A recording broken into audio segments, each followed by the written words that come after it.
Je vais immédiatement donc céder la parole à Madame la professeure Jeanine El-Koubi. Le temps des questions se situera donc après l'intervention de Madame El-Koubi, à propos de laquelle j'ai envie de dire que ce serait également lui faire insulte de la présenter, tant on la connaît à Strasbourg, tant on connaît la richesse de ses enseignements, toujours brillants.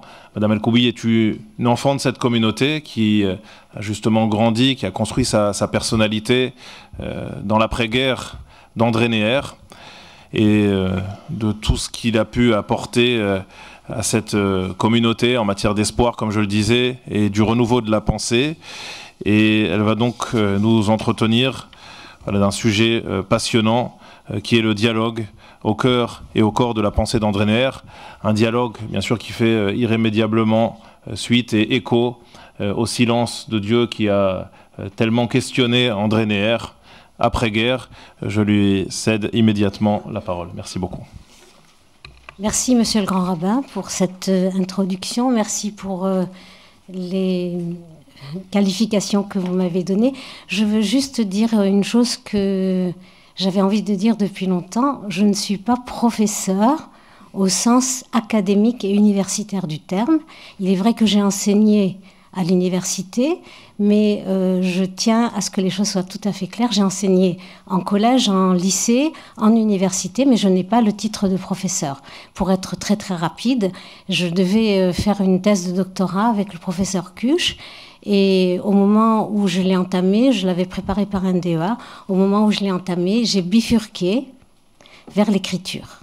Et M. Kusch, encore aujourd'hui, regrette infiniment ce que je n'ai pas fait. C'était un travail qui devait se situer dans le parallélisme entre la culture et la littérature juive et la littérature générale. Chose que vous allez retrouver dans l'exposé que je vais tenter de faire au sujet d'André Neher, que j'ai connu, en effet. J'ai participé à cet accueil des Juifs originaires d'Algérie en 62. J'étais à l'époque très jeune, je ne vous dirai pas quel âge j'avais, j'étais encore lycéenne. Et j'ai côtoyé de près André Neher, qui, aux côtés des autres dirigeants de la communauté de l'époque, je me souviens du grand rabbin Warschawski, du grand rabbin Deutsch, de René Weil, président de la communauté de l'époque, qui ont vraiment fait des efforts importants et pleins de cœur pour accueillir ces Juifs. J'ai des images très précises devant les yeux, mais ce n'est pas le moment d'en faire état. Oui, André Neher a été pour moi quelqu'un que j'ai connu de près, quelqu'un qui a eu une présence effective, une chaleur humaine incomparable, une exigence morale juive incomparable également, une ouverture et une volonté de construire des ponts. Là encore, un terme et une attitude qui sont extrêmement initiateurs et exemplaires pour moi. Je vais donc essayer de parler de ce que j'ai intitulé le dialogue au cœur et au corps de la pensée d'André Neher. L'œuvre d'André Neher est vaste et multiforme et elle présente des facettes si nombreuses et si diverses qu'il serait bien entendu vain de prétendre les explorer ou même les effleurer dans un temps si court. Parmi toutes les thématiques et les angles d'approche possibles, j'ai choisi d'aborder celle du dialogue. Parce que cette thématique, à mon sens, est une clé d'accès, un passage obligé pour tenter de comprendre et de cerner la pensée de notre auteur. Un dialogue qui se décline ou se conjugue sur plusieurs plans et de plusieurs manières. Dialogue entre les cultures, dialogue avec les textes, dialogue entre les hommes et plus particulièrement entre les juifs et les chrétiens. Ce sont là les trois articulations de l'exposé que je vous propose. Dialogue entre les cultures d'abord, c'est un dialogue qui se situe, je paraphrase une expression d'André Neher, au commencement. Au commencement, un dialogue des cultures, au commencement, un double ancrage, Neher grandit, je le dis rapidement, ça a été dit magistralement par Freddy Raphael, Neher grandit au sein d'une famille ancrée dans le terreau d'un judaïsme authentique, ou dialogue, justement, dans une ambiance de générosité, de paix, de réflexion et de créativité, le savoir et la musique, le Talmud et Shakespeare, Rachi et Hugo, où se conjugue, je cite, la fidélité la plus pure à la loi juive et l'ouverture à tous les courants intellectuels et spirituels de l'univers, où cohabite également l'observance stricte des rites religieux de la halakha et la liberté de penser, où se vit enfin une synthèse réussie entre orthodoxie et humanisme. Un double ancrage qui était aussi celui de ses maîtres, qu'il cite abondamment, en particulier dans le Dur bonheur d'être juif, ce livre merveilleux où Victor Malka, avec intelligence et à propos, interroge André Neher et le sollicite, lui fait dire des choses tout à fait passionnantes. Ses maîtres, formés à l'école de Samson Raphaël Hirsch, lui ont enseigné l'harmonie entre le rabbinat et l'université, en particulier à la yeshiva de Montreux, que beaucoup d'entre vous connaissent au moins de renom. Neher se rappelle en particulier le discours d'accueil du Rav Botchko, à la tête de cette yeshiva en 1932, bientôt 100 ans, qui disait « Vous allez apprendre la Torah, vous allez apprendre le Talmud. N'oubliez pas que vous êtes des intellectuels.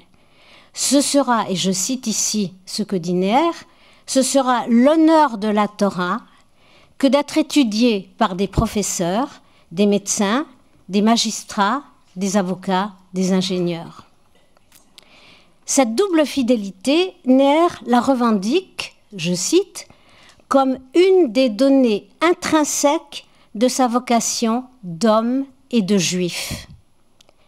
Même quand, après la Shoah, il met un trait sur la germanistique, ses recherches dans la littérature allemande, pour ne plus se consacrer dans une nouvelle naissance, dit-il, qu'aux études juives, cette double fidélité restera pour lui une boussole qui le guidera, même au cœur de ses recherches sur le Maral de Prague, par exemple vers l'astronome David Gans ou vers le mythe de Faust.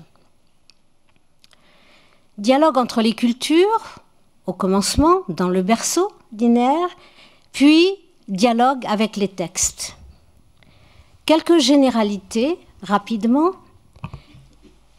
Je ne répéterai, mais que très brièvement, des éléments qui ont été là aussi anticipés par Freddy Raphael. Les Neher, réfugiés en Corrèze, entretiennent avec les textes bibliques une intimité, source d'espérance dans le malheur du temps.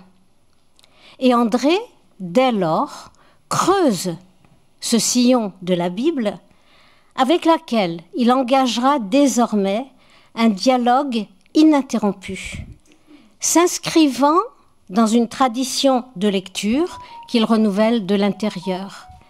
Il ne manquera jamais, dans ses exégèses, dans ses lectures merveilleuses, de rappeler qu'il s'inscrit dans la tradition midrashique, qu'il la lit, qu'il l'interprète et qu'il la renouvelle. Le texte avec lequel il dialogue, loin d'être un texte mort, qui serait à décortiquer sous l'objectif du microscope ou bien à étudier comme un vestige archéologique ou encore à découper en tranches d'époques différentes, ce texte-là constitue au contraire un texte vivant, une boule de sens dynamique dont chaque terme, chaque blanc, chaque écart linguistique sont à interpréter. Un texte transmis de génération en génération, un texte où chaque lecteur peut et doit se situer, qui fait place aux questions existentielles et aux perplexités intemporelles. André Neher identifie dans sa lecture les grands thèmes qui traverseront ses livres, axes centraux autour desquels gravite la pensée juive telle qu'il la comprend. Je ne ferai que les énumérer: l'alliance, bien sûr, la liberté, la fidélité, le dialogue, Israël, la violence, comme il le dit, du saisissement par l'absolu, le prophétisme et bien d'autres thèmes encore. Dans cet effort de lecture, il s'astreint à un triple effort. Premièrement, échapper aux lectures habituées, conventionnelles, qui, dit-il, obstruent la vue et l'intelligence et font écran au sens.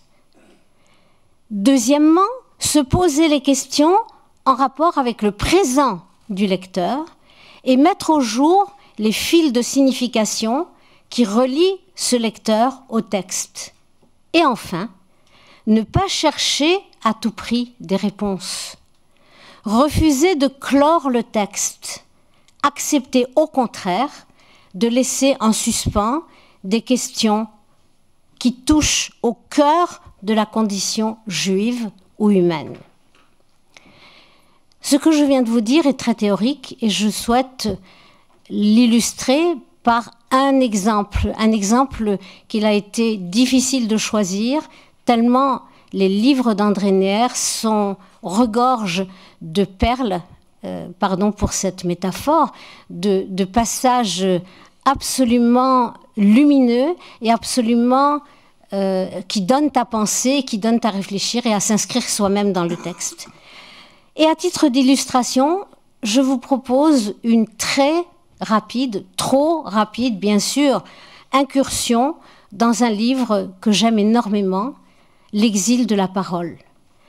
Dans ce livre que Neher considère comme central dans sa création littéraire, il entreprend, afin de tenter de répondre au silence de Dieu à Auschwitz, un silence qui l'obsède, dit-il, un silence qui le taraude, il entreprend d'explorer, je cite, les nappes et les nœuds de silence dans la Bible. Vous reconnaissez ici cette écriture absolument magnifique, poétique, lyrique, belle, qui est la sienne.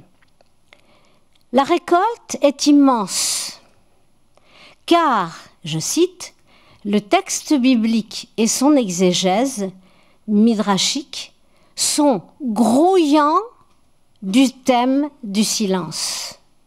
Vous remarquerez, grouillant du thème du silence, c'est un terme ambivalent, grouillant, c'est quelque chose qui à la fois connote la densité et le nombre des occurrences du silence, mais en même temps c'est un terme un peu négatif. Ce qui grouille, ce sont les insectes, les reptiles, il y a une connotation un peu négative, et on sent bien ici le tourment de Neher dans le choix de ce mot. Neher, pour qui, je l'ai dit, le silence est quelque chose qui le tourmente, mais sa tentative, qui lui a pris des années, dit-il, sa tentative, c'est d'identifier ce silence à l'intérieur même des textes bibliques, et il le trouve partout. Voilà que le livre de la parole s'avère être en vérité le livre du silence. Adam et Ève ne se parlent jamais, tout au plus monologuent-ils ou parlent-ils à d'autres, par exemple le serpent. Bénéficiaires de la bénédiction divine, puis du don de la nourriture, puis d'une loi, ils ne répondent, et je cite, ni amen, ni merci. Sommés ensuite de prendre leurs responsabilités, après la transgression, par la voix divine qui se promènent dans le jardin, ils se cachent derrière le mensonge et la lâcheté. Leurs fils, Caïn et Abel, n'ayant pas appris à parler, échouent à leur tour. Caïn dit à Abel, nous dit le verset biblique, et il n'y a pas de précision, il n'y a pas de complément, le verbe dire reste en quelque sorte suspendu en l'air. Que dit-il? Qu'essaye-t-il de dire? Peut-être a-t-il essayé, nous dit Néer, peut-être a-t-il cru parler, peut-être a-t-il simplement monologué, mais la tentative a tourné court et dans le vide de la parole se sont engouffrés la violence et la mort. Les mères, un des personnages qui suit, un des descendants de Caïn, et qui est évoqué ensuite, qui est moins connu, les mères semblent dialoguer avec ces deux femmes. Mais, dit Néer, il s'adresse à elles avec un seul et même discours. Et ce faisant, il les dépossède de leur individualité, comme si on pouvait parler à deux personnes sans les différencier, sans les distinguer.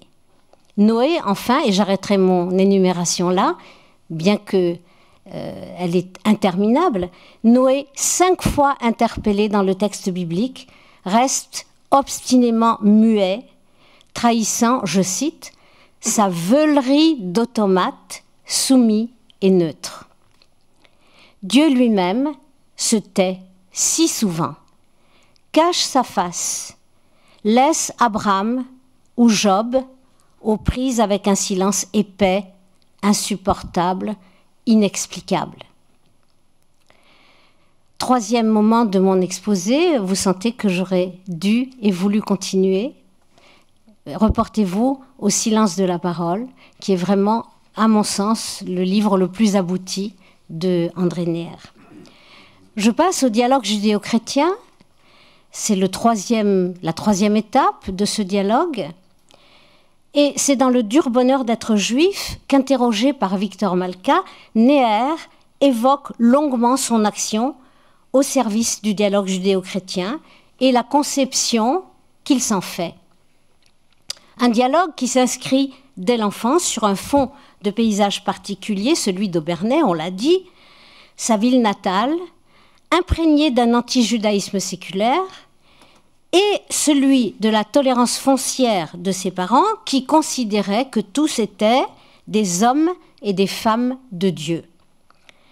Pour Néer, la relation avec les chrétiens ne diffère pas essentiellement de la relation humaine. Elle est je cite encore, une des composantes pittoresques de l'ensemble bariolé que constitue l'humanité.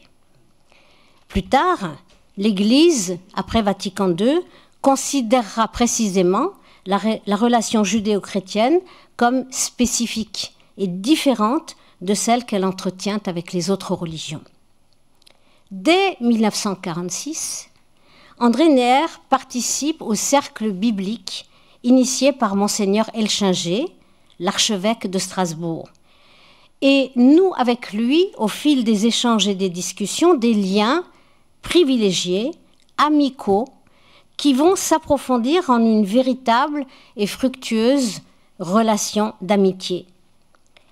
Il cite également d'autres personnalités avec lesquelles il a pu tisser des relations précieuses et authentiques, et capables surtout de dépasser les obstacles traditionnels et théologiques qui freinaient le dialogue. Jacques Maritain, le père Dupuy, le père Riquet, le père Braun, Edmond Jacob, Bernard Keller, avec qui il est resté en contact étroit jusqu'à sa mort.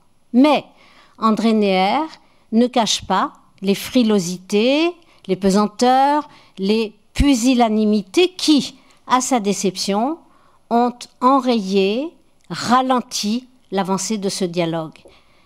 Des réticences particulièrement fortes dans le refus de reconnaître l'existence même politique de l'État d'Israël, à plus forte raison sa signification religieuse qui allait à contre-courant de l'enseignement séculaire de l'Église.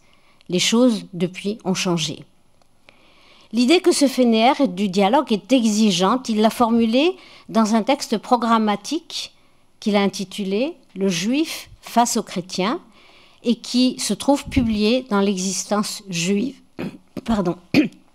Dans l'existence juive. Je note quelques points importants, quelques points centraux de ce dialogue tel que le conçoit Neher. Premier point, dit-il, la difficulté intrinsèque à l'effort du dialogue se trouve ici considérablement amplifiée en raison de l'histoire millénaire des relations entre juifs et chrétiens, les premiers ayant, je cite, constamment, uniformément, unilatéralement joué le rôle de victime, les seconds, celui de persécuteur. Et Neher note avec amertume qu'à travers l'histoire, seul l'homme hitlérien a conçu et réalisé de cette manière radicale, absolue, permanente, le projet d'abattre le juif, et que la haine anti-juive entretenue dans le monde chrétien a été le terreau sur lequel le nazisme a poussé. Deuxième point, le juif ne peut demander aux chrétiens de renoncer à sa perspective, même s'il ne la partage pas, dès lors qu'il exige du chrétien de le reconnaître dans son authenticité et son être propre. Il vaut mieux, dit-il, se respecter dans la divergence que se rencontrer dans la démission, quitte à se heurter à une impasse. Enfin, Neher formule sa thèse de l'asymétrie des positions. Le juif est indispensable à la théologie chrétienne. En revanche, le chrétien n'est pas indispensable à la théologie juive. Pour le chrétien, le juif peut être une écharde ou un aiguillon. Il peut être Judas, avec un S, ou témoin, diable ou premier-né, mais il est spirituellement indispensable aux chrétiens. C'est dans le peuple juif, rappelle Neher, que Jésus a choisi de s'incarner, de vivre et de mourir, et ce peuple donc a un rôle fondamental, incontournable dans l'histoire et l'essence même de la foi chrétienne.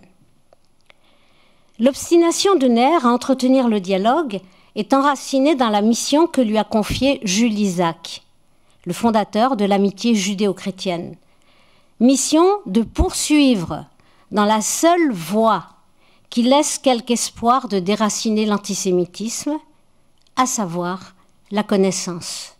Car, et je cite encore, l'ignorance est l'une des bases les plus solides de l'antisémitisme et ignorance et malveillance vont de compagnie. Je ne résiste pas au plaisir, pour finir, de vous livrer une anecdote à la fois savoureuse et significative de la position d'André Neher concernant cette asymétrie. Une anecdote qui figure sur les panneaux d'exposition et qui est la suivante. L'un des tout premiers élèves d'André Neher fut Bernard Keller, dont j'ai évoqué le nom tout à l'heure. Pasteur à Wolfisheim, près de Strasbourg, professeur de théologie protestante, compagnon de Neher et élève de Neher dès les premiers temps. J'étais assise à côté de lui, à l'université, dans le palais universitaire, où se trouvait le département d'hébreu, et avec lui, avec les sœurs de Sion, qui étaient également ses élèves fidèles, assidus, nous suivions religieusement, si j'ose dire, les cours du maître. Bernard Keller, je le rappelle, fut nommé beaucoup plus tard membre d'honneur de la communauté de Strasbourg. Il resta proche de Neher, à qui il resta donc attaché toute sa vie. Je rappelle aussi quelque chose dont beaucoup d'entre vous peut-être se souviennent. Bernard Keller aimait porter une kippa sur laquelle il avait fait broder le mot « goy ». En 1987, j'ai publié avec Nicole Franck et Freddy Raphaël, qui se souvient certainement de cela, un livre qui s'appelle Zer Zahav, La Couronne d'or, qui était un volume d'hommage au grand rabbin Max Warschawski au moment où il partait s'installer en Israël au terme de sa carrière rabbinique à Strasbourg. Ce livre était constitué par des études dont les auteurs, des personnalités tant juives que non juives, avaient, à des titres divers, noué des relations d'échange, de travail, d'études avec le grand rabbin Warschawski. Parmi ces derniers, Bernard Keller. Bernard Keller nous avait envoyé pour Zer Zahav une contribution intitulée « Regard chrétien sur la Pâque juive ». Un article qui nous embarrassa, Nicole, Franck et moi. Il nous semblait à l'époque difficile, délicat, d'insérer dans un ouvrage de facture juive et destiné à des juifs un texte qui citait abondamment des sources chrétiennes et qui, à travers une réelle volonté de mettre en exergue la présence massive et irréfutable du substrat juif dans les textes évangéliques, témoignait cependant d'un credo religieux qui, tout au long d'une histoire conflictuelle et violente, avait été marqué en profondeur par l'exclusion des Juifs. Nous sommes, je le rappelle, en 1987. Nous avons donc résolu, Nicole et moi, d'expliquer au pasteur Keller que nous ne pouvions pas accepter son texte et nous avons donné comme raison ce texte serait mal accueilli par des lecteurs juifs. Je me souviens de notre entrevue au Palais U, dans le cadre un peu grandiloquent de son architecture prussienne. Je me souviens de notre sentiment de malaise à toutes deux, sous les hauts plafonds un peu vieillots du bureau de Bernard Keller. Et je me dis qu'aujourd'hui, en 2023, 35 ans plus tard, notre réponse aurait peut-être, sans doute, été différente. Bernard Keller, l'histoire n'est pas tout à fait terminée, nous envoya un autre texte pour Zer Zahav, que vous trouverez si vous avez l'occasion de feuilleter cet ouvrage. Mais, intrigué par notre refus, il s'en ouvrit dans une lettre à André Neher, qui lui répondit avec amitié et franchise, illustrant sur pièce ce que pouvait être, ce que devait être, au-delà des formules polies et gênées, un vrai dialogue judéo-chrétien, un dialogue qui, loin d'éluder les points de friction et les impasses et les contentieux, accepte au contraire, dans une dure franchise et une réciproque authenticité, de les regarder en face, un dialogue qui en tire plus de force et plus de respect de l'autre. Je n'étais pas informée, bien sûr, à cette époque de cette lettre. Cet échange, Bernard Keller le publia par la suite dans un autre cadre. Il me l'envoya sous le titre « Débat autour d'un héritage », avec quelques lignes manuscrites, qui sont les suivantes. « La ressemblance avec des personnes connues n'est pas fortuite. » Et il terminait son message amical.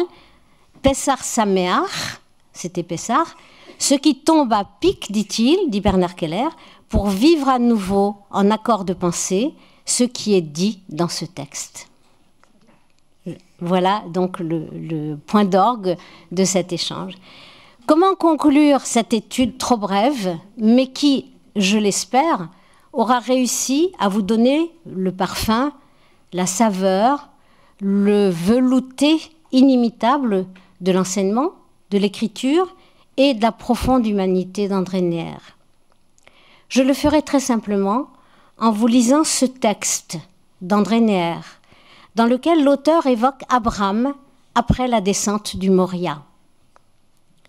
Je cite, « Si demain, se dit Abraham, en descendant du Moria, son petit Isaac aveugle à la main, si demain, je devais entendre mon nom, Abraham, lancé comme il le fut aujourd'hui, je refuserais d'accepter que l'appel me vient de Dieu. Paul, Pierre, Jacques, Sarah, Ephron, Eliezer, vous tous, hommes et femmes de chair et de sang, mortels et faibles comme moi, Je vous écouterai lorsque vous me direz simplement « Abraham » pour me parler de vous, de vos soucis, de vos espoirs, de vos larmes, de vos joies, de votre vous humain. Et je vous répondrai « Mais que peut vouloir me dire Dieu encore ? Alors que, sur le Moria, j'ai sondé le secret de sa parole et j'ai appris que sa parole était un secret. »